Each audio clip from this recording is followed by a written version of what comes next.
हरि ओम ओम ओम ओम ओम ओम ओम ओम प्रभु जी ओम, प्यारे जी ओम, मेरे जी ओम, आनंद देवा ओम, माधुर्य देवा ओम, गुरु दीक्षा देवा ओम। हरि ओम ओम ओम ओम ओम ओम ओम ओम ओम ओम प्रभु जी ओम, ओम ओम ओम ओम ओम ओम ओम रामा जी ओम, श्यामा जी ओम, ओम ओम ओम ओम ओम ओम ओम ओम ओम ओम ओम ओम ओम ओम ओम ओम ओम हरि ओम ओम ओम।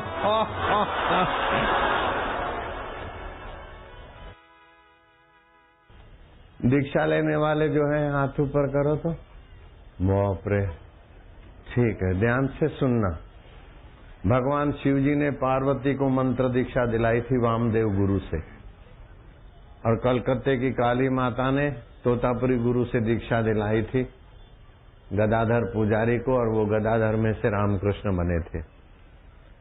महाराष्ट्र के नामदेव बड़े प्रसिद्ध थे, भगवान उनसे बात करते थे प्रकट होके।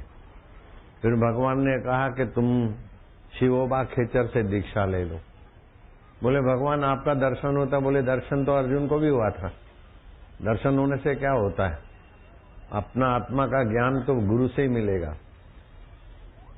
तो गुरु शिवोबा खेचर से ज्ञान लिया, तब नामदेव की परिपक्वता आई।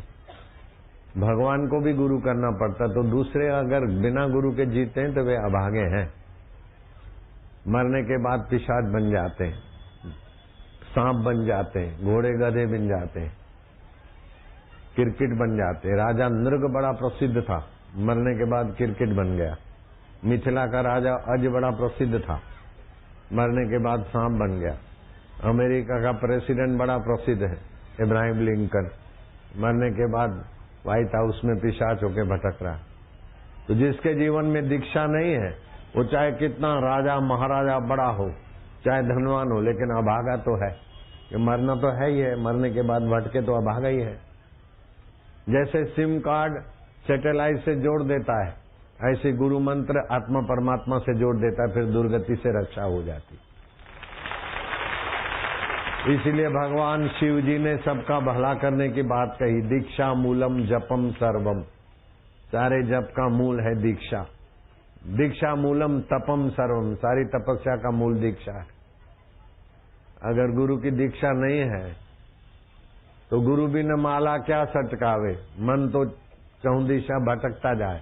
कैसे हो कल्याण सुन लो चतुर सुजान, निगुरा नहीं रहना। निगुरा होता ही का अंधा, आत्मा का प्रकाश नहीं उसको। खूब करे संसार का धंधा, सोने की लंका भी बना लिया, लेकिन फिर देखो हर 12 महीने दे दिया सलाई, हर 12 महीने दे दिया सलाई। लेकिन शबरी भीलन को गुरु मतंग की कृपा मिल गई तो राम जी झूठे बेर खा रहे। मीराबाई को रहीदास गुरु जाति के तो चमार थे, लेकिन ईश्वर प्राप्त थे। रहीदास की दीक्षा मिली, मीरा तर गई, अकबर उसके चरणों में शांति पाने आता था।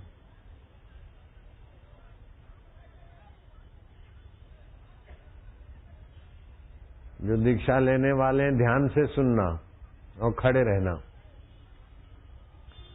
दिन में अच्छा आत्मा का है प्रभु, जो अच्छे काम हुए तुम्हारी कृपा से हुए, बुरे काम हुए तो मेरी नासमझी वासना आप मिटाएंगे। हे प्रभु आनंद दाता ज्ञान हमको दीजिए।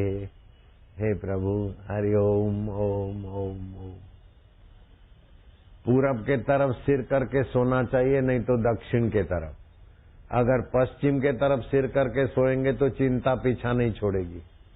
उत्तर के तरफ सिर करके सोएंगे तो बीमारी और अकाल मृत्यु का खतरा बना रहेगा। भूल कर भी उत्तर के तरफ पश्चिम के तरफ सिर करके नहीं सोना, नहीं सोना। सोने से पहले भगवान के नाम का कीर्तन थोड़ा कर लिया, और हो सके तो गाय के गोबर के कंडे का धूप कभी कभी कर दिया, नहीं तो गोचंदन अगरबत्ती अपने समिति के है वो कभी जला दी, तो माहौल तुम्हारा श्वासोश्वास का शक्तिशाली हो जाएगा।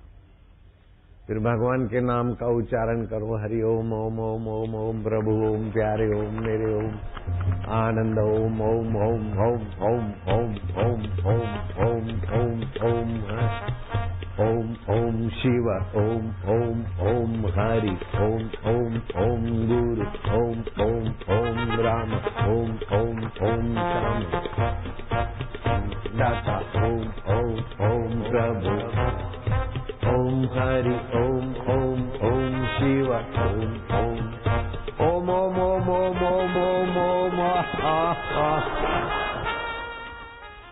प्रसन्नता से रक्त की शुद्धि, मन की शुद्धि होगी। फिर सीधे लेट गए। पंच भौतिक शरीर पलंग पे पड़ा है। मन, बुद्धि और अहंकार से भी काम नहीं लेना है। तो ये 8 जो प्रकृति की चीजें हैं, माया की माया में पड़ी। और आत्मा परमात्मा का, मैं परमात्मा में सोऊंगा। आज तक तो शरीर में सो रहे थे। चिंता में सोते तो चिंता से ही उठते, बीमारी का ख्याल करके सोते तो बीमारी से ही उठते। लेकिन प्रभु में सोया करो, इसको बोलते योग निद्रा। मैं प्रभु का हूं। ओम शांति, ओम आनंद, ओम माधुर्य, ओम ओम। श्वास अंदर गया तो ओम, ओम माना वही अंतरात्मा मेरे प्रभु। श्वास बाहर गया तो गिनती। ये आप कर सकते। तो 6 घंटे नींद के आपका योग निद्रा में बदल जाएगा। भले थोड़ा समय लगेगा, लेकिन 6 घंटे आपका ये साधना में भगवान गिन लेंगे। फिर सुबह उठे तो मैं परमात्मा से उठा। परमात्मा शांत रूप है, चेतन रूप है, अमर है, आत्मा है। परमात्मा आपकी सत्ता से ही आंखें देखती है, कान सुनते हैं, जीभ बोलती है, मन सोचता है। ये सब बदल जाता है। आप नहीं बदलते। मैं आपका हूँ, आप मेरे हैं। ओम। आज का दिन आपकी स्मृति बनी रहे। आज का दिन आपके नाते ही सबसे मिलूं जुलूं। बापू बन जाओगे मुफ्त में। मैं ऐसे ही बापू बन गया। तुम्हारे बाप की जय। चुप रहो। तो सुबह नींद में से उठे, ऐसा भगवान के साथ अपनत्व कर लिया। तो फिर भगवान दिन में तुम्हारा मार्गदर्शन भी करते रहेंगे। उचित होगा तो बोले करो, नहीं तो बोले रुको, रोकेंगे। अच्छा काम करके जाओगे तो गुरु जी की मूर्ति से गुरु महाराज बापू जी प्रसन्न दिखेंगे। गड़बड़ करोगे तो बापू जी भी आंखें दिखाएंगे। वही फोटो वही का वही होगा। जैसे सिम कार्ड आ जाता है ना, तो सैटेलाइट से जुड़ जाते। ऐसे गुरु मंत्र मिला तो भगवान और गुरु से कांटेक्ट हो जाता है। सिम कार्ड तो एक्सपायर्ड भी हो जाता है, रॉन्ग नंबर भी होता है। यहाँ रॉन्ग नंबर नहीं होते। सब हम कहता है ना, फिर नींद में से उठाया तो ऐसा कसरत कर लो, दोनों हाथ। काम काज करते तो बुद्धि निर्णय कहाँ करती है? भाव हृदय में होता है। निर्णय बुद्धि हृदय से नहीं होते। निर्णय होते जहाँ चोटी है ना, चोटी के पास नाड़ी जाल है, वो बुद्धि का कार्यालय है। तो बुद्धि के कार्यालय को बढ़िया बनाने के लिए ऐसा रोज करना है। गर्दन पीछे कर दो। कुछ लोग ऐसा करते हैं, नहीं, कंधा सीधा, गर्दन पीछे, और श्वास तेजी से भरो उसमें ओम, और फिर छोड़ो। ऐसे 15-20 श्वास अभी लो। रोज 25 करना है। ओम 1, ओम 2, ओम 3, ओम 4 मन में गिनते जाओ। 25 श्वास गिन डालो। रोज ऐसा करना है तो बुद्धि के निर्णय अच्छे होंगे, बुद्धि शुद्ध होगी। जितना भी शुद्ध बुद्धि उतना ही जल्दी सुखी और भगवान से जुड़ जाएंगे। गर्दन पीछे झुका दे, हाथ मुट्ठी बंद कर दे, हाथ घुटनों के तरफ, अटेंशन, सीधे खड़े रहो। गर्दन एक जगह झुकी रहे पीछे, आगे पीछे गर्दन नहीं करना है। श्वास लेने में कंजूसी नहीं करना, खूब श्वास खींचो और जल्दी छोड़ो, जल्दी लो। ये हर रोज करना है। बच्चों को भी सिखाना। जो भी करेंगे उसके बुद्धि के निर्णय अच्छे होंगे। मैं 50 साल से 52 साल से सत्संग करता हूँ, 51 साल से। एक भी सत्संग हमारा विफल नहीं हुआ, चाहे बरसात हो चाहे कुछ भी हो।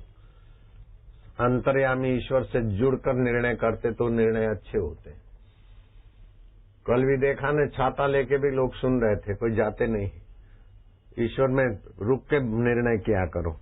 तो ईश्वर तो सर्वज्ञ, सर्वशक्तिमान, सर्व समर्थ है। अब 25 हो गए होंगे लगभग। अब गर्दन आगे झुका दो, कंठ पे दबाव पड़े जिससे स्मृति केंद्र विकसित हो।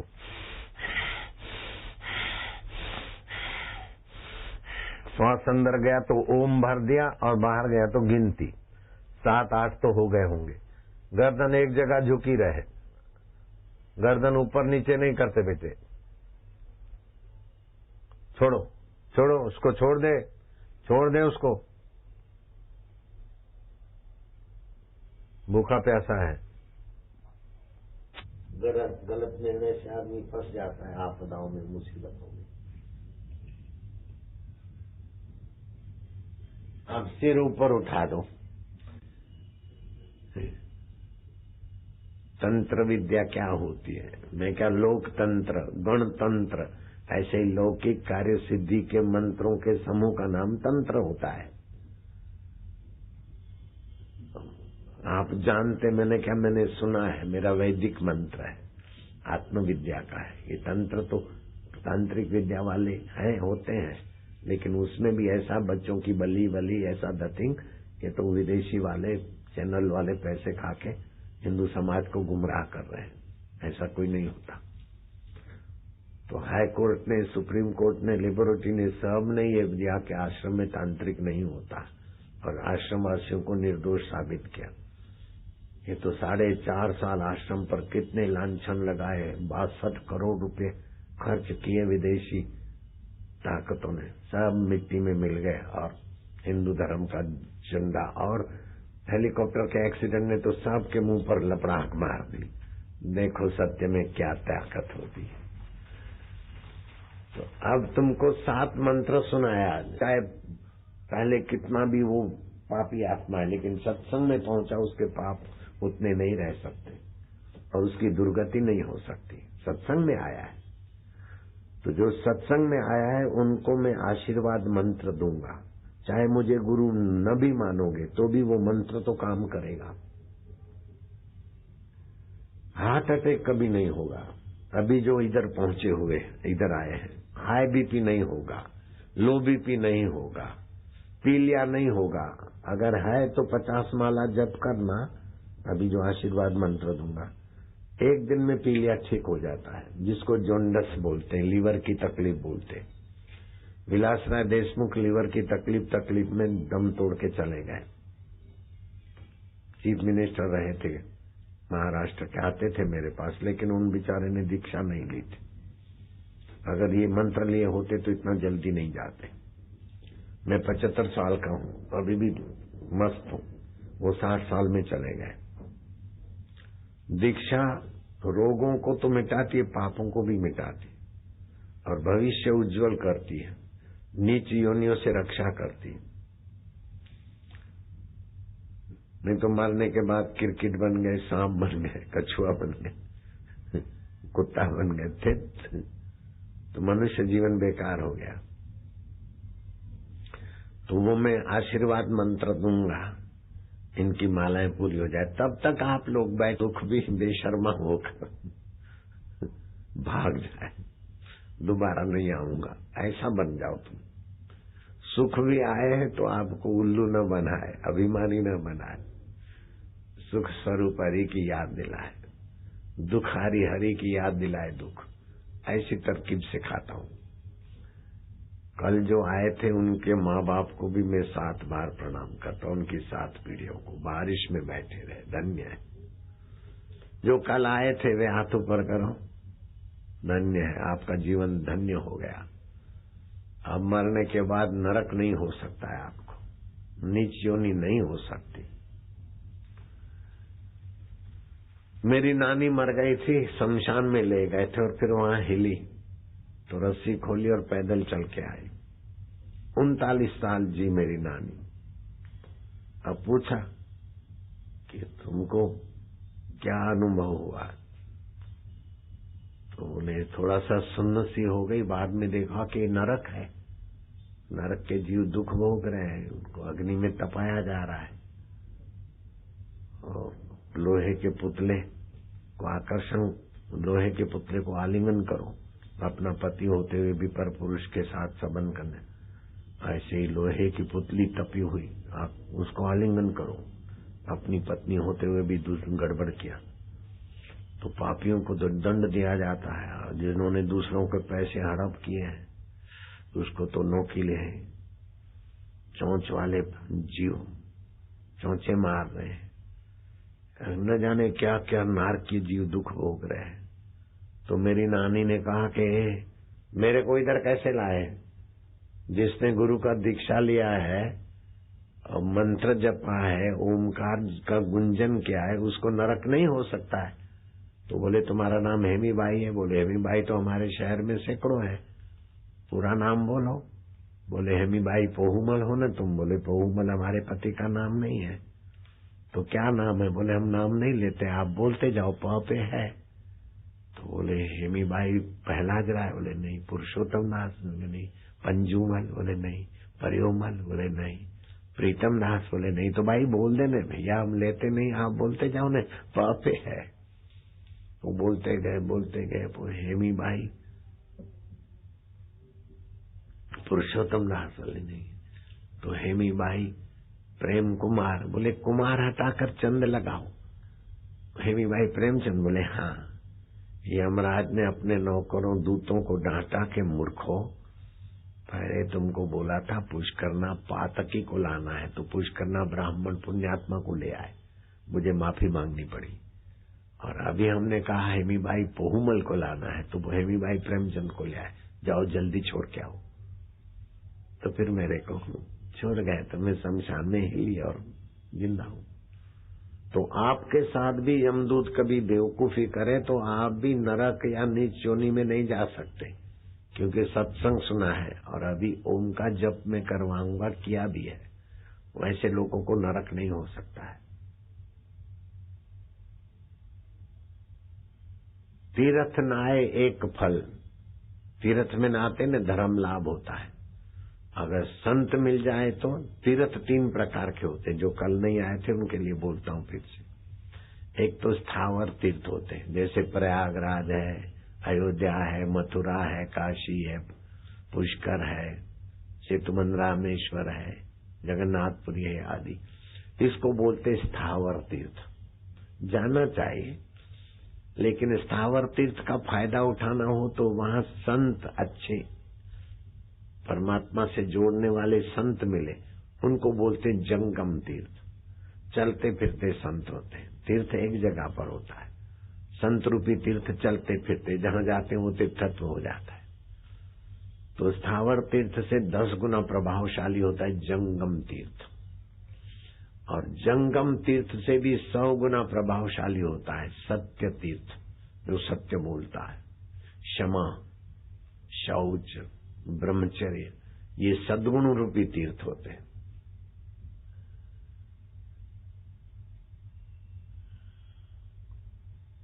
तो एक ब्राह्मण 100 साल की उम्र हो गई थी भोजू,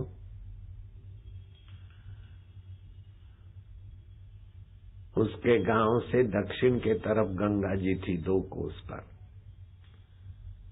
लेकिन प्रज्ञा चक्षु संत के पास सो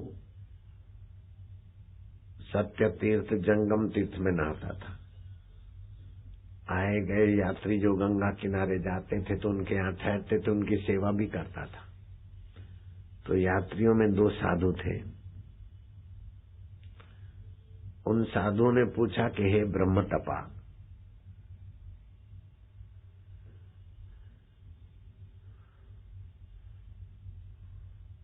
सत्यव्रत गांव में तुम्हारा नाम बड़ा प्रसिद्ध है, हम तुम्हारे मेहमान बने, भोजन कर लिया, अब हम रात को तुम्हारे यहाँ आराम भी किया, बताओ गंगा जी कितना दूर है, किधर को है? बोले महाराज मैं गंगा जी गया नहीं, लोग बताते 2 कोस की दूरी पर है, दक्षिण के तरफ है, मैं गंगा जी गया नहीं, सत्संग की गंगा में नहाता हूँ। है अरे जब क्यों नहीं करता, ये इसको उठा के बाहर छोड़ के आप जिम्मेदारी है। तो बुद्धू है एकदम, खाली दिमाग है, बाहर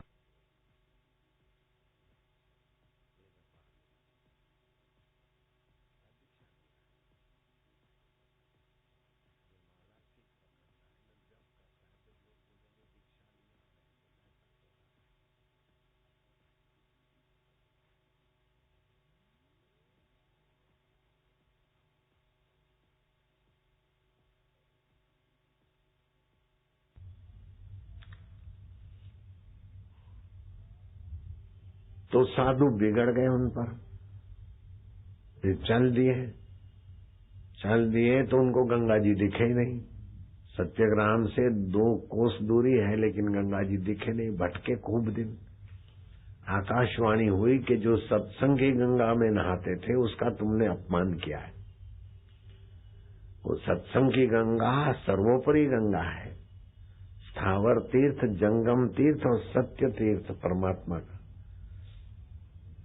अब 2 साल तुम प्रज्ञा चक्षु गुरु से जिन्होंने सत्संग सुना उनके चरणों में बैठकर 2 साल सुनोगे सत्संग, तब मेरा स्नान तुमको फलेगा।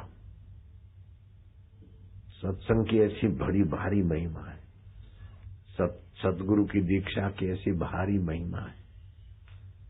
सामान्य आदमी तीर्थ में नहाता है तो पवित्र होता है, लेकिन संत जब तीर्थ में नहाते हैं, सच्चे संत, तो तीर्थ पवित्र हो जाता है। सामान्य आदमी मंदिर में जाता है तो उसे पुण्य मिलता है, लेकिन जिसको गुरु दीक्षा मिली वो जाता है तो मंदिर के देवता प्रसन्न होते हैं कि ये मंदिर को पावन करने का वातावरण वाला आया है। ज्ञानेश्वरी गीता में लिखा है, जिसने दीक्षा लिया है वो गलती से नरक भी चला जाए तो नारकी जीवों की सदगति कर सकता है। ऐसा आता है। राजा जनक के सत्संग समारोह की फलश्रुति में मौका मिला तो आज सुनाता हूं। तो आज जो आपको दीक्षा मिली है और जो पीछे बैठे ओठों से भगवान का जप करा, फिर हृदय से जप करो। अब सत्य में गोता मारने को प्रयत्न। जिनको दीक्षा मिली वो कुछ नहीं, अपना माला जप करना। बाकी के लोगों को जो दीक्षा लिए हुए हैं, जो मंत्र जप वाले, तुम अपना मंत्र जप करो। बाकी के लोग क्या करो, खुशी तुम्हारे हृदय को खुश कर देगी।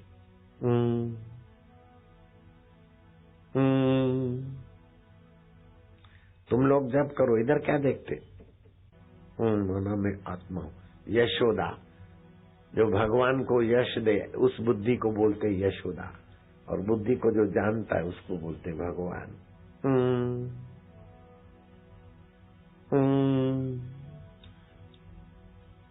चेहरा खिल जाएगा, खुशी छा जाएगी। भगवान मेरे प्यारे हैं, अंतरात्मा है। मंदिर के भगवान को देखने के लिए मेरा हृदय का भगवान होगा तभी दिखेंगे। वैकुंठ के भगवान के विषय में भी मेरा हृदय का भगवान होगा तभी सोचेंगे। और ये भगवान मेरे से कभी अलग नहीं हो सकते। शरीर तो मर जाएगा, अलग हो जाएगा, लेकिन आत्मा परमात्मा सदा रहता है। आज ठिकाना पक्का पा लिया। दिलबर दाता को रिझाना आसान है। जैसे माता पिता बच्चों पर मेहरबान होते हैं, ऐसे आत्मा परमात्मा भी मेहरबान है हम पर। हृदय प्रसन्न हो रहा है, चेहरा भगवान के स्मरण से पवित्र हो रहा है, आंखें भगवत प्रेम से पावन हो रही है, कंठ भगवत स्मृति से शुद्ध हो रहा है, रक्त के कण भी पवित्र हो रहे हैं। मनो ओम, ये ओम मंत्र मंत्र राज कहा जाता है। सभी मंत्रों में आगे ओम होता है। ओम भूर्भुवः, ओम गम गणपते, ओम नमो भगवते वासुदेव, ओम नमः शिवाय। ये ऐसा ओमकार अंतरात्मा प्रभु का नाम।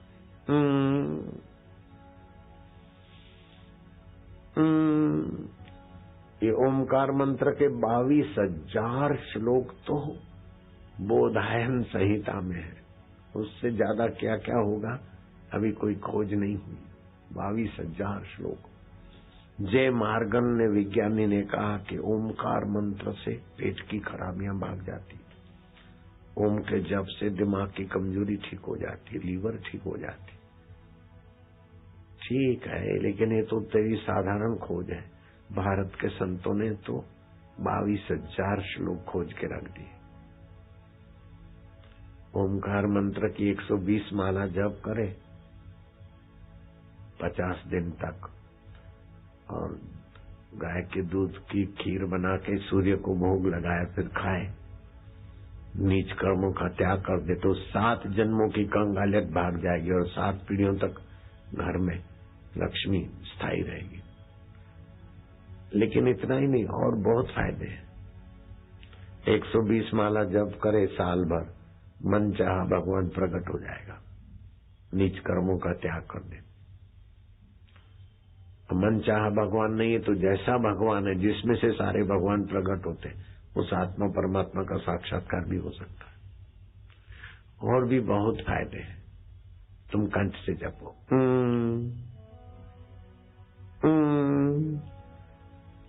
जो नहीं जप रहा है वो हाथ ऊपर करो, जपो, पाप भाग जाएगा।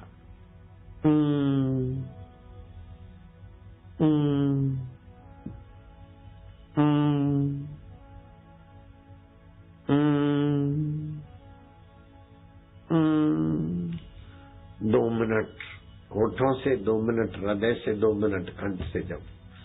फिर क्या करो, जहां भी ये करो न तो आसन बिछा के करो, क्योंकि ओमकार जप से आत्मा की ऊर्जा ओरा पैदा होती है। तो गर्म कपड़ा बिछा होगा, अर्थिंग नहीं मिलेगा, तो ये ऊर्जा ओरा ऊपर को आपको उन्नत करेगी। अगर आसन नहीं बिछा है तो धरती में अर्थिंग मिलने से आपकी वो ऊर्जा धरती में चली जाती, इसलिए आसन बिछाकर ही जप करना चाहिए। आसन पे बैठे हो ना, गरम आसन हो, कंबल हो, प्लास्टिक हो, कुल मिला के विद्युत का कुचालक आसन हो। फिर एक टक भगवान को देखे, ओमकार को देखे, अथवा तुलसी को देखे, या गुरु के फोटो को देखे, वो सब बोलना है। मंत्र वाले जप करना, दीक्षा वाले बाकी के सब बोलना।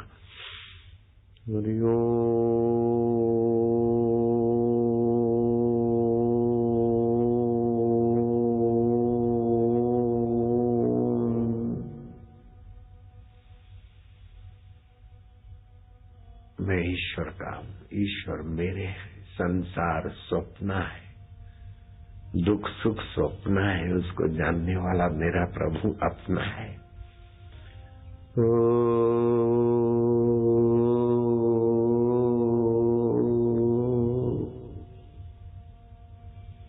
जितनी देर उच्चारण करो उतनी देर शांत, आंखें की पलकें कम हिले तो अच्छा है। एक टक देखते जाओ, 15 मिनट आप करो। 40 दिन का ये कोर्स, भाग्य की रेखाएं बदल जाएगी, तबीयत बदल जाएगी। जो तुम्हारे को देखकर नाक और भवें चढ़ाते थे, वो तुमको देखकर प्रेम करने लगेगी, मान करने लगेगी। मंत्र, अपना गुरु मंत्र जपते रहना, और 15 मिनट बस रियो।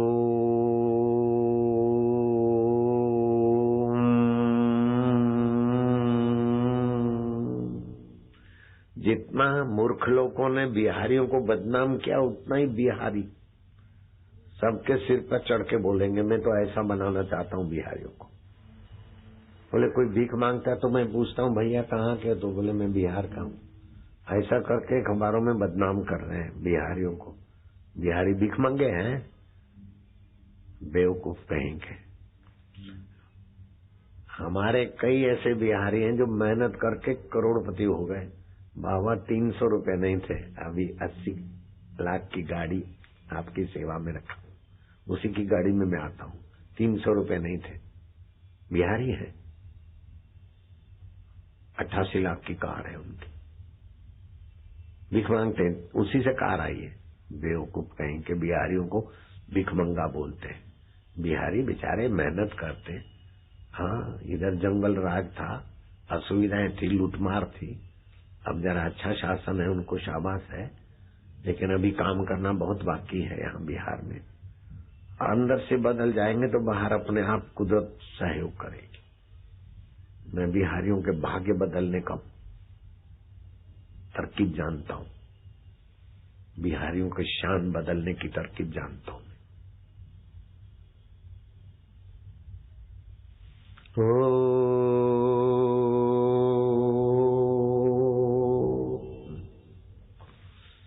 15 मिनट रोज करो।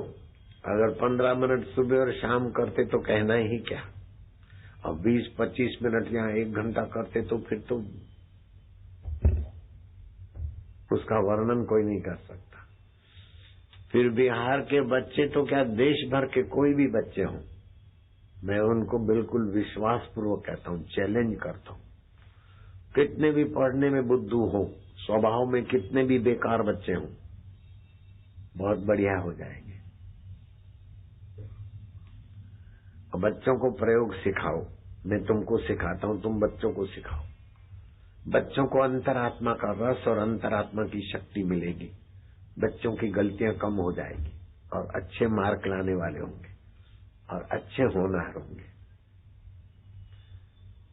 मगध नरेश कुमार गुप्त का बेटा स्कंद गुप्त बोलता है, पिताजी, मगध की राजधानी बनी पटना, पिताजी ये आतंकवादी आते लूटमार करते, उन लोग मुझे आज्ञा दीजिए कि मैं सेना लेकर जाऊं, उनको ठीक कर दूं। बोले बेटा तू 14 साल का है, बच्चा है।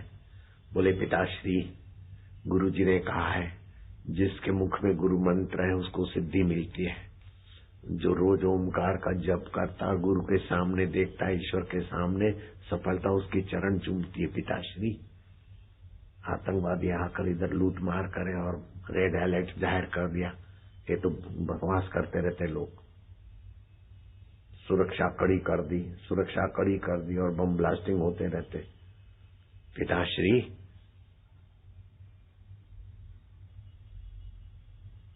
दंड के बिना ये हुन लोग हमको नहीं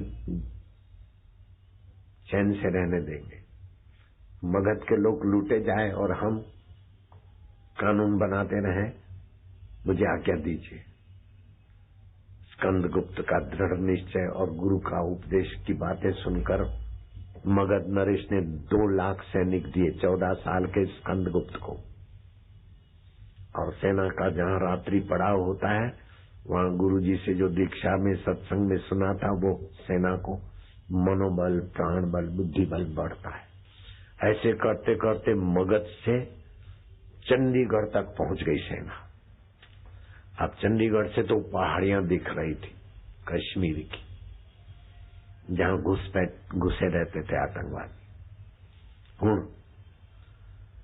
अब मंजिल सामने दिख रही है, एक शेर डजनों हाथियों को मार भगाता है। मेरे बिहारी सैनिकों, हमने बिहार का अन्न खाया, हमने मगध का अन्न खाया, पानी पिया, और मगध के लोग लूटे जाए तो मगध के पहरी बर्दाश्त कैसे करोगे? मगध को लूटने वालों की वो पहाड़ियां दिख रही। आज भगवान का चिंतन करके ईश्वर में सो जाओ और सुबह ईश्वर से उठो, और सुबह हम छलांगे मारते मारते पहुंच जाएंगे। सुबह हुआ, उत्साहवर्धक रणभेरी बजी।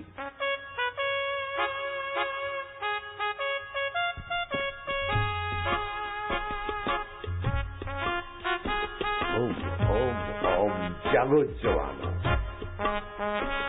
मगध के वीरों, कर्तव्य बुला रहा है। बिहारी बहादुरों, चल पड़ो।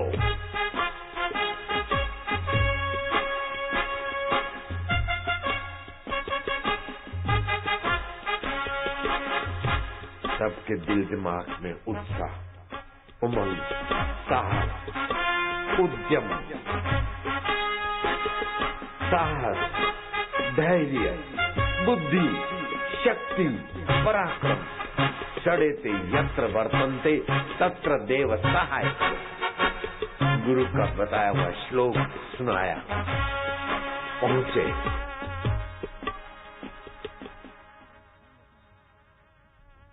रणभेरी तेजी से बजे और टूट पड़ो, लगो लगो लगो लगो लगो लगो, भागो जवानों। वो तो शराबी कबाबी सोए थे, कोई नशे में कोई किसी में, और मगध के युवक और मगध के उस बिहार के बच्चों की माँ को शाबाश हो, वीरता का परिचय दिया। दोपहर के 12 बजे उसके पहले कश्मीर के उन प्रदेश के 12 बजा दिए और स्कंदगुप्त ने अपने पिता को संदेशा भिजवाया कि पिताश्री मगध का झंडा यहाँ लहरा रहा है। और पिता ने अपने बेटे के स्वागत के लिए सेना की बैंड बाजा लेकर अगवानी की। पुत्र वहां से आ रहा है और पिता मगध से जा रहा है। दोनों गले लगे, उसके पहले मगध का कुमार बाप के चरणों में गिरा है। ये भारत की संस्कृति है। उद्यम, साहस, धैर्य, बुद्धि, शक्ति, पराक्रम, षडेते यत्र वर्तन्ते तत्र देव सहाय कृत। उद्यम करो, लेकिन ईश्वर से जुड़कर उद्यम करो। रावण जैसा उद्यम नहीं। साहसी बनो, लेकिन डकैतों जैसे नहीं। वीर शिवाजी जैसे, स्कंदगुप्त जैसे, अष्टावक्र जैसे। 12 साल का अष्टावक्र बिहार में प्रकट हुए और राजा जनक को आत्मज्ञान देते। अष्टावक्र गीता सर्वोपरि गीता मानी जाती तत्व ज्ञान की जगत में। श्री कृष्ण की गीता तो प्रसिद्धि में सर्वोपरि है, लेकिन अष्टावक्र की गीता बिहार की तो साक्षात्कार के साधकों के लिए सर्वोपरि। कहाँ रहते हो बिहारी? तुम्हारा कोई नाक काट दे और तुम चुप बैठे। बिहारी भीख मंगे तक मूर्ख कहेंगे। बिहारी को नीचा दिखाता है तो मैं समझता हूं मुझे नीचा दिखाता है। बिहार में राजा जनक हुए, 22 जनक हो गए ब्रह्मज्ञानी। मैं कथा करूंगा 7वें जनक की। 7वें जनक ने सत्संग का आयोजन किया।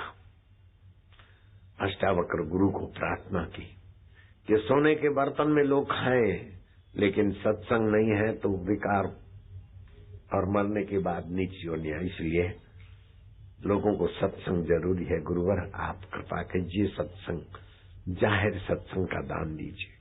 गुरुजी मान गए और तुम्हारे मिथिलापति ने सत्संग का आयोजन किया। राज्य सत्ता सत्संग नहीं करवाती तो प्रजा का हित जानती नहीं हो। कुछ तो ऐसी राज सत्ताएं हैं कि सत्संग बापू का मिलते ही वो राज सत्ताएं आनंदित हो जाती। कर्नाटक में मेरा सत्संग था, 144वीं कलम थी।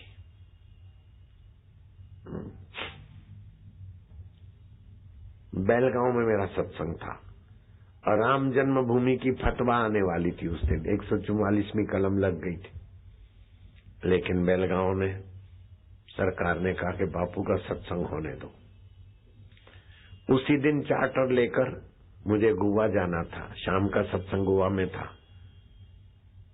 तो वहां बीजेपी की सरकार थी और गोवा में कांग्रेस की सरकार थी। कांग्रेस की सरकार ने देखा कि बीजेपी बाजी मार जाए तो हम मना कैसे करेंगे। उन्होंने भी बापू का सत्संग के लिए 144वीं कलम छत पे रख दो, बापू का सत्संग होने दो।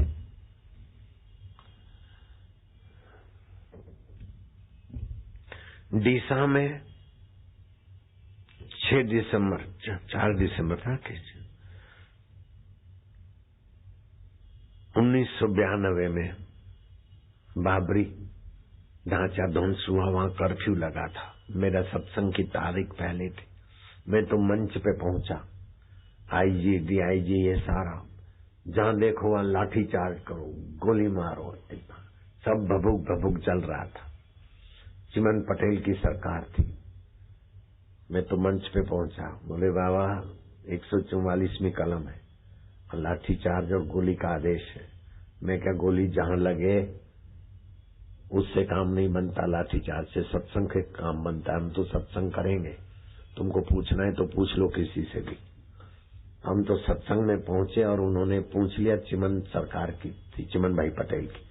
उन्होंने कहा हरिओम वालों को जाने दो, जय श्री राम वालों को तो सत्संग में कर्फ्यू था, लेकिन बापू के सत्संग में कर्फ्यू नहीं है। तो जो भी दुकानें बंद थी, बाजारें बंद थी, सारे की सारी गिराकी हुई, लेकिन उसके बाद दिशा में कभी कर्फ्यू नहीं हुआ। जहां सत्संग होता है वहां कर्फ्यू की क्या जरूरत है। बेलगांव गोवा में 144वीं कलम थी, सत्संग हुआ। गांधी मैदान में मैं पहली बार नहीं आया हूं। जब भी आता हूं गांधी मैदान में ही मेरा सत्संग होता है। सत्संग लेट इसलिए हुआ कि गांधी मैदान में कुछ काम चल रहा है, इसलिए गांधी मैदान मिल नहीं रहा था। जो ही मिला तो हमने तारीख दे डाली और हम पहुंच गए। अब गांधी मैदान में हर साल सत्संग होगा, ऐसा मुझे लगता है।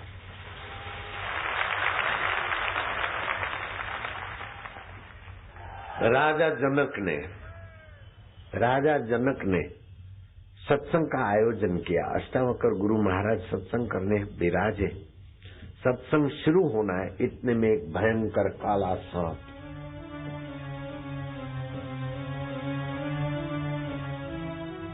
कथा मंडप में घुसा।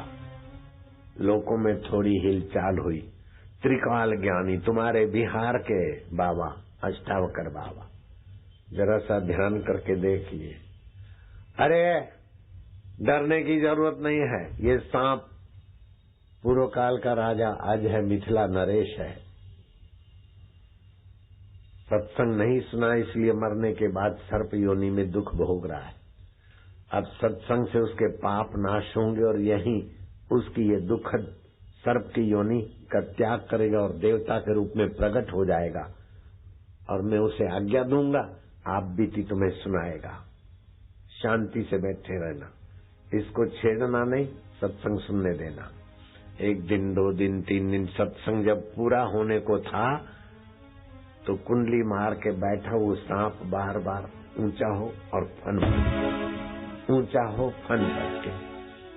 मृत्यु के समय प्रकृति ऐसा करवाती है जैसा जिसका मृत्यु का निमित्त होता है, बदपरहेजी, एक्सीडेंट, जो भी। 5-25 बार झटक पटक हुई, फिर किसी पत्थर पर फन पटकी, मुंह में से खून निकला और सांप की योनि छूटी। उसका जीव की ज्योति देखते देखते देवता के रूप में प्रकट हो गई। जनक का माथा सूंगा बेटा, पुत्र हो तो तेरे जैसा हो, साथ साथ पीढ़ी तारने वाला ब्रह्मज्ञानी गुरु का सत्संग तुमने करवाया। जो सत्संग करता है, करवाता है, करने कराने में साझीदार होता है, उसकी 7 पीढ़ियां तर जाती। मेरे लाल, अष्टावक्र मुनि की स्तुति की। अष्टावक्र बोलते मैं तुम्हें जानता हूँ, तुम राजा आज हो, मिथिला नरेश हो, लेकिन आप बीती सुनाओ मेरे सत्संगियों को। बिहारी सत्संगी थे, सुन रहे हो बिहारी? राजा आज कहते हैं कि इतिहास साक्षी, आज से 7 पीढ़ी पहले राजा आज मिथिला का नरेश था, वो अभागा आज मैं हूँ। मरने के बाद यमराज ने चित्रगुप्त से मेरा लेखा पूछा और चित्रगुप्त ने कहा कि इन्होंने न दीक्षा लिया है, न आत्मा परमात्मा को पाए हुए संत की सेवा की, राग द्वेष से जीवन बीता है, तो इनका द्वेषीला स्वभाव है, इनको सर्प योनि में, अजगर योनि में 1000 वर्ष दुख भोगना पड़ेगा। जब मुझे सुनाया गया दंड तो मैं तो त्राहिमाम हो गया कि मैं सांप बनूंगा, मेढक पकड़ने के लिए मुझे भागना पड़ेगा, चूहा खाऊंगा, मुझे माफ करो। ये कुछ नहीं होता यहाँ। हाँ, एक उपाय है, अगर तुम्हारा बेटा, बेटे का बेटा, बेटे का बेटा, पौत्र का प्रपौत्र भी ब्रह्मज्ञानी गुरु का सत्संग करेगा, करवाएगा, तो उसी समय तुम्हारी ये नीच योनियों से सदगति होगी और तुम्हें देव शरीर की प्राप्ति होगी। भगवान को प्रार्थना कर सकते हो। बस अभी तो तुम्हें सर्प योनि में जाना होगा। ये भगवान का संविधान है। जो ब्रह्म ज्ञान का सत्संग सुनता है उनकी 7 पीढ़ी नारकीन योनियों से पार पा लेती है। मनी मन प्रार्थना किया और फिर यमराज को कहा कि मेरा पुत्र पौत्र प्रपौत्र का भी प्रपौत्र का भी प्रपौत्र अगर ब्रह्मज्ञानी गुरु का सत्संग करे करवाए तो वो माहौल देखने का मुझे सौभाग्य मिले, चाहे मैं सांप योनि में हो नीच योनि में हो। यमराज ने कहा बाढ़म तुम्हारी बढ़िया मांग है, साधु साधु तुम सीधी साधी मांग है, तुमको साधुवाद है। एवं अस्तु ऐसा ही होगा। मुझे गिरा दिया गया चंद्रमा के किरणों के द्वारा, मैं नीच योनियों में भटकता अजगर बना, रात को पेट भरने के लिए डरते डरते निकलता, कहीं मरा हुआ जीव जनावर मिल जाए, नहीं तो छोटा मोटा शिकार करता, कभी भूखा भी लौटता। एक रात को मुझे पता है कि मुझे कोई शिकार नहीं मिला और प्रभात हो गई थी, चांदनी रात थी, मैं भूखे पेट लौट रहा था तो जंगल में कठियारे घसियारे और शहद के छत्ते खोजने वाले उजाली प्रभात को निकले। मैं भाग रहा था अपने बिल के तरफ, उन्होंने मुझे देख लिया, पकड़ो पकड़ो मारो मारो, भयंकर सांप अजगर। आधे से ज्यादा घुस गया, फिर भी उन्होंने मुझे पत्थरों से और डंडों से घायल कर दिया। मेरी पूंछ से खून बहने लगा। मैं अपनी खून वाली पूंछ घसीट के बिल में आराम करना चाहता था, लेकिन भाइयों, जिनको सद्गुरु के द्वारा दीक्षा नहीं मिली और हृदय में आराम करने वाला सत्संग नहीं मिला, वो सांप और अजगर बनकर आराम क्या करेगा। मेरे खून की गंध आ गई कीड़ियों को, और जंगल की बड़ी बड़ी कीड़ियां मुझ पर टूट पड़ी और कीड़ियां मुझे काटने लगी। दिन में तो काटे, लेकिन कीड़ियां रात वाली में भी लगी रही। दिन भी मैं पीड़ा सहता रहा, रात को भी सहता रहा। दूसरे दिन और दूसरे दिन की रात भी चली, तीसरा दिन भी पूरा हुआ। भगवान कभी ऐसा दर्द दुख न दे। कहाँ तो मिथिला नरेश और कहाँ मैं अजगर की योनि में कीड़ियों से अपनी जान नहीं छुड़ा सका। चौथे दिन की प्रभात तो मेरे लिए मौत की हो गई। मैं बेहोश हो जाता था, फिर होश में आऊं, फिर कीड़ियों की पीड़ा हो ही लूं। ऐसे 5वां दिन बीता और छठे दिन की प्रभात तो बस 6 दिन तक एक बूंद खून नहीं, एक बूंद पानी नहीं, एक बूंद खुराक नहीं। कैसा कैसा दुख भोगा। राजाधिराज महाराज कहने वाले मस्केबाज तो कोई काम में नहीं आए, अगर सत्संग होता तो ये दुर्दशा नहीं होती। मैंने तो दारू पिया, ऐश किया, उसका फल भोगा। 7वें दिन मेरा दम टूटा, फिर मैं सांप बना पानी का डेंडू। भूख मिटाने के लिए मेढक पकड़ा और कोई स्नान करने गया था गंगा, धड़ाक से मुझ पर मारा पत्थर, मूर्छित होकर मैं पड़ा रहा। कौवे सताने लगे, कां कां कां, ऐसे ही मैं मरा था, चिढ़ते चिढ़ते मर गया। ऐसे 250 साल मैंने बहुत दुख भोगा। 750 साल बाकी और मेरे पुत्र ने ब्रह्मज्ञानी अष्टावकर महाराज की कथा करवाई। मैं सांप बनकर सुन रहा था, अभी मैं देवता बनकर तुम्हारे सामने खड़ा हूँ। ये सत्संग की महिमा है। जो सत्संग करते हैं, करवाते हैं, उनकी साथ साथ दुनिया तर जाती है।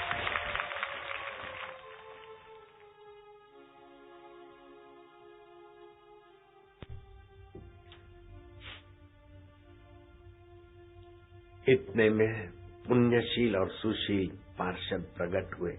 अष्टावकर महाराज, आज्ञा दीजिए, अब हमें स्वर्ग ले जाएंगे। हाथ के संकेत से आज्ञा मिली, विमान में बैठाकर ले जा रहे और जनक उनका अभिवादन कर रहे हैं। तुम्हारे घर में भी कोई मेहमान आए तो जब जाता हो तो 4 कदम चलकर उसे विदाई देना। ये गृहस्थी का पुण्य बढ़ाने, यश बढ़ाने वाला है। घर में कोई भी मेहमान आ जाए तो प्रेम से यथा योग्य पानी का प्याला ही पिला दो। जैसा पहचान वाला हो, ऐसा नहीं मेहमान के नाम पर घर में कोई डाका डाल जाए और तुम बैठे रहो हाथ जोड़ के, ऐसा नहीं, लेकिन यथा योग्य। जनक ने उनको विदाई दी और गुरु अष्टावक्र को जनक कहते हैं कि महाराज आप ब्रह्मज्ञानी गुरु तो हो, लेकिन योग के भी जानकार हो, मुझे योग दीक्षा दीजिए। मैं ये शरीर यहाँ रखकर अपने जो भी हमने सत्संग करवाया तो हमारे जो भी पूर्वज है नरक में से स्वर्ग में पहुंचे, नीच योनियों में से स्वर्ग में पहुंचे, मैं उनका अभिवादन करने जाऊंगा। गुरु ने विद्या सिखा दी, मैं भी तुम्हें सिखा सकता हूँ। वो जमाने में 2 महीने में सिद्धि होती, तो अभी डालडा का जमाना है, चाय का जमाना है, तो 6 महीने लगेंगे, लेकिन है ऐसी विद्या। ये शरीर यहाँ पड़ा है और भाई पहुंच गए सूक्ष्म शरीर से स्वर्ग जाने के लिए संयमपुरी के देवता के पास। संयमपुरी के देवता यमराज ने कहा तुम मरकर नहीं आए हो, ऐसे अपने योग बल से आए हो, तो सीधा तुम स्वर्ग में नहीं जा सकते हो। फिर भी तुमने सत्संग का प्याऊ लगाया बिहार में, उस पुण्य के प्रताप से मैं प्रसन्न हूँ। स्वर्ग तो इधर को है, लेकिन मैं 2 अपने दूत देता हूँ, 80 नरक, रऊ नरक, कुंभीपाक नरक घुमाते हुए तुमको स्वर्ग में ले जाएंगे।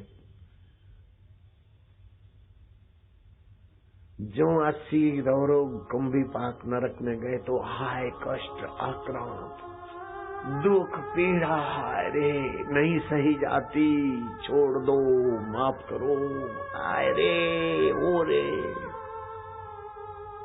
पापियों के आक्रांत सुनकर जनक ने पूछा यमदूतों से ये क्या है? बोले महाराज पुण्य का फल तो चाहते, पुण्य नहीं करते, पाप का फल नहीं चाहते, लेकिन पाप बड़ी चालाकी से करते। ऐसों की यहाँ घुटाई, पिटाई, धुलाई, सिकाई सब होता है। जनक ने तो गुरु मंत्र ले रखा था, गुरु मंत्र। थोड़ी देर शांत आत्मा हुए, फिर अपनी आंखों से कृपा बरसाई, संकल्प छोड़ा। जनक को छूकर हवा भी लगी उधर को। जनक, जनक तुम्हारी जय हो, जनक तुम जुग जुग जियो। नरक के जीव जनक का जय जयकार करने लगे। जनक जानते थे, लेकिन अनजान होकर पूछा ये क्या है? बोले महाराज तुमने ब्रह्मज्ञानी गुरु से दीक्षा ली है, ब्रह्मज्ञान का सत्संग सुना है, ब्रह्म परमात्मा में शांत होकर तुमने निगाहों से उन पर कृपा बरसाई, उनके पाप मिट गए। नारकीय जीवों का नरक का सब पाप ताप मिट गया।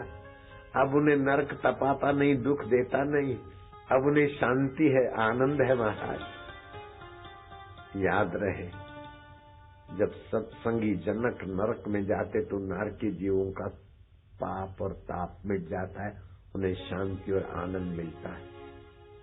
अभी भी कलयुग का तो नरक है। किसी को पत्नी की तकलीफ, किसी को पथरी की तकलीफ, किसी को हार्ट की तकलीफ, किसी को पेट की तकलीफ, किसी को सिर की तकलीफ, किसी को बॉस की तकलीफ, तो किसी को नौकरी की तकलीफ। और महंगाई की डाकण ने तो सबको नोच दिया है। प्रदूषण और महंगाई ने तो सबको तकलीफ में, नारक के दुख में ले बैठे। लेकिन फिर भी सत्संग रूपी जनक कल और आज मिला है, तो नारकीय कलयुग में भी आनंद और शांति, भर बरसात में भी खुशी और चैन अभी भी तो दिख रहा है। बिहार वही का वही है, पाटलिपुत्र नगर है, पटना नाम पड़ गया है पाटलिपुत्र। तो सतयुग में जो भगवान थे, द्वापर में, त्रेता में, कलयुग में भगवान वही के वही। सतयुग में जो वर्षों की तपस्या से मिलते थे, त्रेता में जो तप से मिलते थे, यज्ञ से मिलते थे, उपासना से मिलते थे, कलयुग केवल हरि गुण गाहा, गावत नर पावई भवथा। कलयुग सम और जुग नहीं, जो नर करे विश्वास।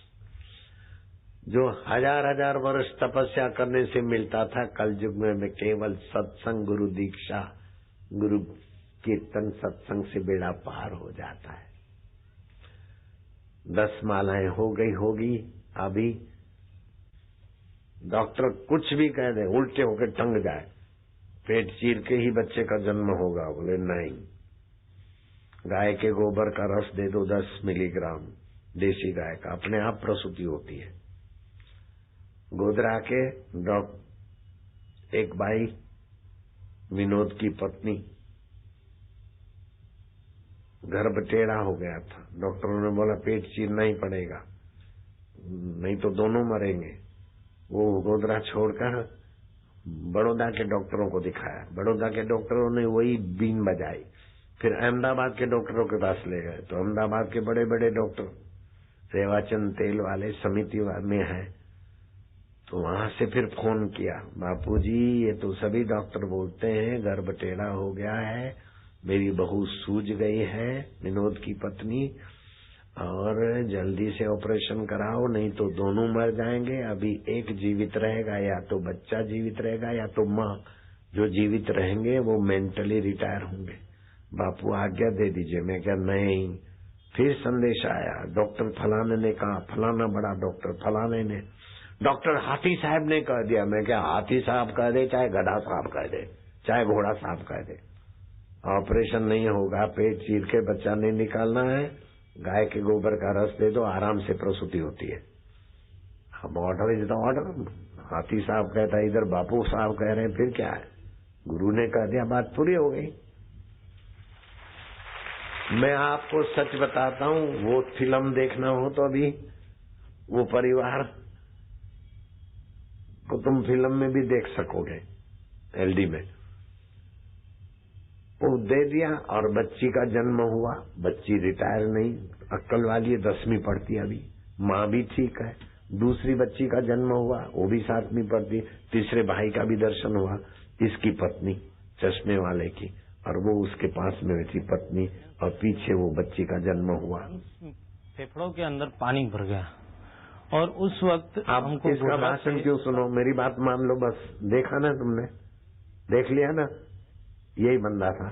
इसकी पत्नी इसके पास में खड़ी थी, और उसकी बेटी जिसको बोले थे मेंटली रिटायर हो गए, पीछे बेटी खड़ी थी। देखना है गैस को, मान गए, विश्वास करी थो भी हारी, विश्वास पक्का बा। श्रद्धा बिना धर्म न होई था, अविश्वास के बिना सिद्धि न आई था। श्रद्धा तो श्रद्धे के प्रति सद्गुण देखकर होती है, लेकिन श्रद्धा पक्की होती है तो उनके लिए कोई कुछ बोल के उल्टा होके टंग जाए, हमारा विश्वास बन गया।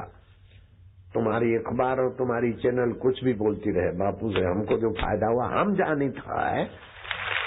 तुम्हारी चैनल की ऐसी तैसी, तुम्हारी अखबार की ऐसी तैसी, हमारा अनुभव बा। बिहारी के अनुभव को कौन छीन सकता है। जो गड़बड़ दिखाते तो पैसे लेके गड़बड़ दिखाते, और अच्छे लोग भी अच्छा दिखाते। हाँ, जिनको पैसा मिला है विदेशी ताकतों से तो गड़बड़ दिखाई थे बापू का। बापू हमार बापू हम जानी था, हमारे बाप को हम जितना जानते तुम का जाने हो। दुत्तुहार, अब दुत्तुहार की कथा आई था। तुलसीदास के मन में हुआ कि हमने तो प्रभु का ध्यान किया, गुरु का प्रसाद पाया, रामायण लिखी, लोग कथा सुनते हैं, अब अपने गांव जाया जाए और अपने पुराने बूढ़े बुजुर्गों को भी जरा कथा सुनाए। तो तुलसी जी अपने गांव की तरफ आए, तो गांव वालों ने देखा, अरे ओ राम लखन, अरे तिवारी, ओ जगुआ, ओ तुलसी आई था। अरे भैया आए का बहुत साल भय है, घर छोड़ के बाबा जी बने रहे, आइए आइए बैठेगा बैठेगा बैठेगा। ओ तिवारी जरा भोजन बनाएगा, बहुत साल के बाद आए रहे, दाल चावल बनाए थे, जरा हलवा रगड़ दिया, अपना तुलसी आया है। और दही है ना, और दही का जरा लस्सी बना दे, दही सीधी खाए के वो हार्ट अटैक हो था। और दही खाए से नाड़ियों में बंद कोई थे तो बाईपास कराना पड़ता है, दही सीधी नहीं खाएगा, लस्सी बना के खाना चाहिए। दही सीधी नुकसान करे था, बनाए जरा लस्सी छान ले, जरा हलवा बनाए दे। और लोग आते रहे, तुलसियों आए हैं तुलसियों आए। अब वो भांडे बड़े बने, लोगों ने खाया, खा पी के लोग तो खिसकने लगे, और बनाने वाला देखा कि अब इतने भांडे कौन मांजेगा, तो तुलसीदास के तरफ नजर टिकाई। तुलसीदास समझ गए कि तो भांडे मंजवाएगा। तो तुलसीदास ने कहा कि ठीक है, भोजन भाजन हो गए रहे, अब हम तुम्हें राम कथा सुनाई था। तो जो अग्नि के सामने बैठा था बेचारा बूढ़ा,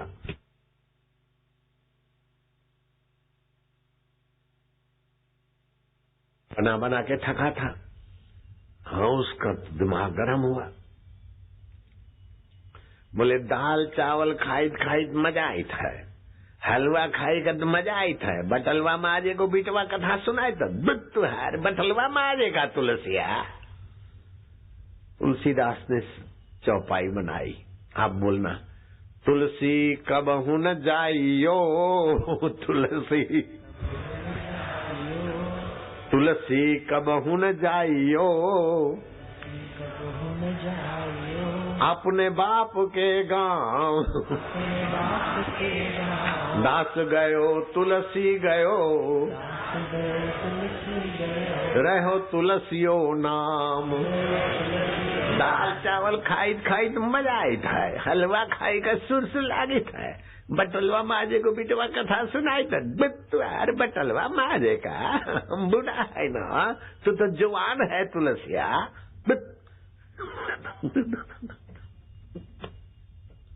तुलसीदास का अपने गांव में नहीं जाना चाहिए संत को, वही तुलसियों है। दास गयो तुलसी गयो, रहो तुलसियों नाम। दाल चावल खाई खाई मजा आई था, हलवा खाई थे सुरसुर लागी थे, बटलवा माजे को बिटवा कथा सुनाई थे। आप हमको ऐसा नहीं बोलते, दुध बापूजी बटलवा माजे का नहीं, बापूजी को तो पलकों पे बिठाई थे बिहारी हमारा। अब तुमको गुरु दीक्षा का कार्यक्रम संपन्न करवाता हूँ। अपनी अपनी माला पकड़ो। मधुमेह की तकलीफ है, उसका मैं उपाय बताता हूँ, अभी बैठे रहना। गठिया की तकलीफ है, बवासीर की, हृदय रोग की, धातु संबंधी विकार और दुर्बलता है, मेरे वैद्य ने मेरे को रिपोर्ट भेजा है। दमा मिटाना हो तो मेरे वैद्यों के पास वो दवा है, पैसे खास नहीं लगते, बहुत साधारण में ही दमा मिट जाता है 1 महीने के अंदर। अगर डायबिटीज है तो आधा किलो करेले ले लो, तसले में टुकड़े करके डालो और पैरों तले करेले कुचलो।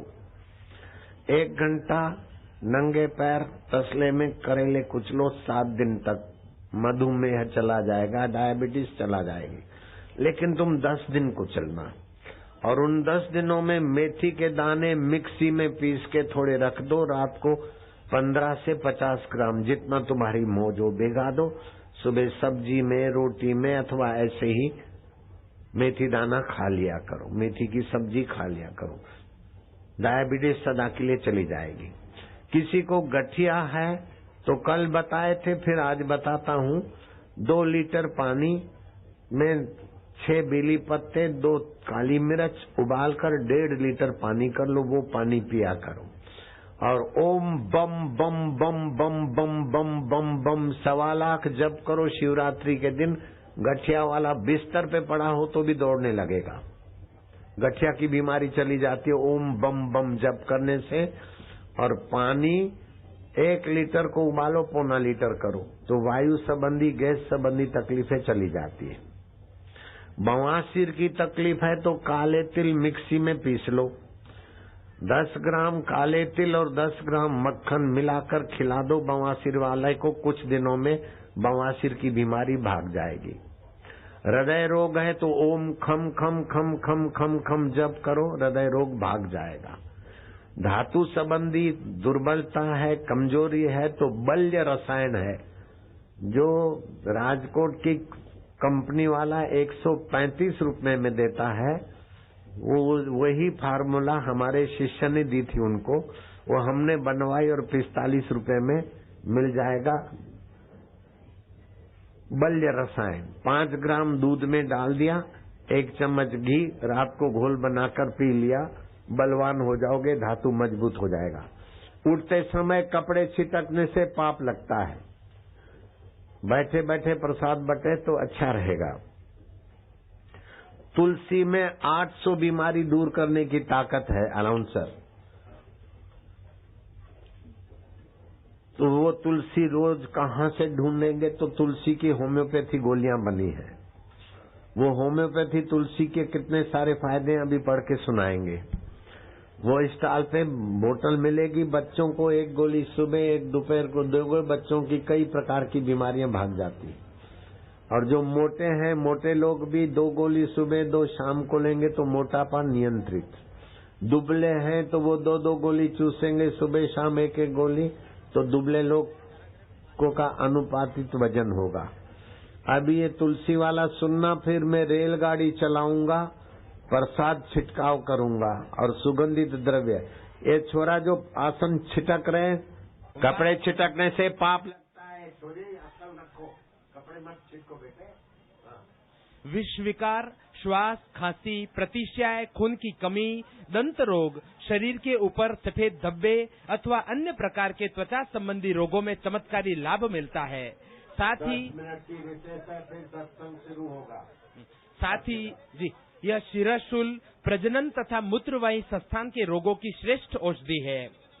बच्चों का चिड़चिड़ापन, आंखों की लाली, एलर्जी के कारण छींके आना, नाक बहना, मुंह में छाले, गले में दर्द, पेशाब में जलन, दमा तथा जीर्ण ज्वर, सारे रोग मिटाती है। वो इस साल पर से टेम्पलेट में पढ़ लेना जी। इसके जो दुर्बल है, रात को खजूर भिगा दो, 3-4 दाने, सुबह दूध में मसल के पियो, बलवान बन जाओगे, वीरवान बन जाओगे, कांतिवान बन जाओगे। बाजार में खजूर महंगी मिलती है, इस साल पर बहुत सस्ते में मिलेगी और 20 गोलियां भी फ्री में मिल जाएगी। चलो आराम से